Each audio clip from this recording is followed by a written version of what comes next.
أعوذ بالله من الشيطان الرجيم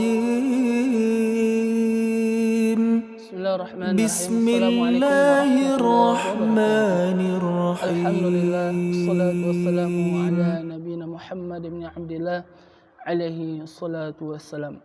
Kaum muslimin yang dimuliakan Allah Ta'ala, apakah anda pernah bersedih? Apakah anda memiliki banyak masalah? Apakah musibah demi musibah selalu menghadiri dalam kehidupan anda? Apakah solusinya dalam syariat Islam? Salah satu solusinya adalah para ulama menjelaskan, hendaklah engkau hidup bersama Al-Quran. Dalam kitab La Tahzan karangan Ain Al-Qarni, seorang ulama besar Saudi Arabia mengatakan, jika kita ingin bahagia, maka hendaklah kita memegang salah satu kuncinya. Salah satunya adalah ish ma'al Qur'ani hifzan wa tilawatan sima'an wa tadabburan.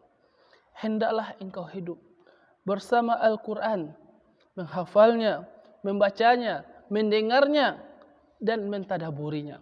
Kaum muslimin yang dimuliakan Allah Subhanahu wa taala.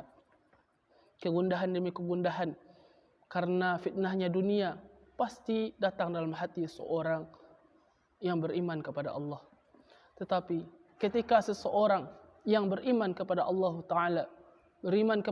Ta'ala, dia percaya dan yakin bahwasanya apapun musibah yang menimpa dirinya tak terlepas dari kehendak dan takdir Allah Subhanahu wa taala, sebagaimana yang dikhabarkan oleh Allah Ta'ala dalam kitabnya, "Wa ma asabakum musibah fil ardi wala fi anfusikum illa fi kitabim min qabli an nabra'aha." Apapun musibah yang menimpa dirimu di permukaan bumi dan dirimu sendiri tidak terlepas dari takdir Allah Subhanahu wa taala. Ini telah Allah gariskan dalam kehidupan kita. Salah satu kuncinya sesuai dengan pembahasan tadi adalah isma'il Quran. Hiduplah engkau dengan Quran. Ya, isma'il Quran hifzan dengan menghafalnya, wa tilawatan dengan membacanya, wa sima'an dengan mendengarnya, wa tadabburan dan mentadaburinya. Orang sebagian ketika dia punya masalah, dia pergi kepada tempat-tempat rekreasi, dia mendengar musik-musik yang diharamkan dalam syariat, melakukan hal-hal yang tidak bermanfaat.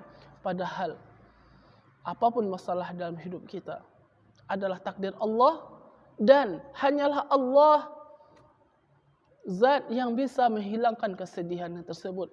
Salah satunya adalah tilawatul Quran, membaca Al-Quran. Kaum muslimin yang dimuliakan Allah Subhanahu wa taala, fadilah demi fadilah membaca Al-Quran sangat besar. Kata Nabi sallallahu alaihi wasallam dalam hadis sahih, "Man qara harfan min kitabillah falahu hasanah wal hasanatu bi 'ashri amsalha." Satu huruf kita baca, man harafa min kitabillah, satu huruf kita baca, falahu hasanah, baginya dapat sebuah kebaikan. Wal hasanatu bi 'ashri amsalha. Satu huruf Allah lipat gandakan 10 kebaikan. Bayangkan, ketika kita baca cuma alif lam mim, berapa kebaikan yang dapat dalam hidup kita. Begitu juga ketika kita membacanya, kita barengi dengan menghafalnya. Sangat mulia orang yang menghafal Al-Quran. Derajatnya tinggi di sisi Allah Subhanahu wa taala pada hari kiamat. Irfa'u wartaqi, sebagian hadis yang sahih, naiklah dan bacalah, karena di akhir tempatmu pada hari kiamat terakhir apa Quran yang kau baca. Terakhir Quran yang kau baca. Kaum muslimin yang dimuliakan Allah. Kemudian hadis Nabi sallallahu alaihi wasallam, doa pelembur kesedihan. Kenapa Al-Quran adalah cara menghilangkan kesedihan? Kata Nabi sallallahu alaihi wasallam ketika beliau bersedih, "Allahumma inni 'abduka, ibnu amatik, nasiyatin biyadik, ماض في حكمك عدل في قضاءك أسألك بكل اسم هو لك سميت به نفسك أو أنزلته في كتابك أو علمته أحد من خلقك أو استأثرت به في علم الغيب عندك إني أن تجعل القرآن ربيع قلبي." Ya Allah, jadikanlah Al-Quran pelebur dari segala kegundahanku. Wa dhahaba anni wa dhahaba huzni wa dhahaba hammi penghilang segala keresahanku. Wa jalahil huzni, penghilang segala kegundahan dan keresahan hidupku. Ini adalah doa yang diajarkan Nabi SAW. Intinya, ketika kita bersedih, dekatlah dengan Al-Quran.